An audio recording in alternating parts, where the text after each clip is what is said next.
Qazancın yarısı mənim deyil, hamısı mənimdir. Sadəcə yarısını alıb Kardeş yani. Benim geçen defa 6 manatım var idi. Dedim 3 manatını ayırım. Kardeşe verelikte yani. verəcək mənə hər kəsdən. Vermək deməyən başına döyə.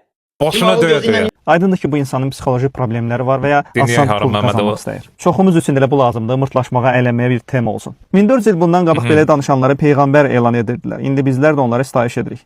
Fərqimiz sadəcə zaman və elmin inkişafıdır. 1400 il bundan qabaq olanlar da indi olsa gülməli gələrdi bizə. Sadəcə hamısı fırıldaqçıdır. Səndən qabağa düşdüm, 1400 il gecikmisən. İnsan fikir bildirərkən də gərək ədalət, Düşünmeden, araştırmadan, bilmeden niye komedi yazırsan?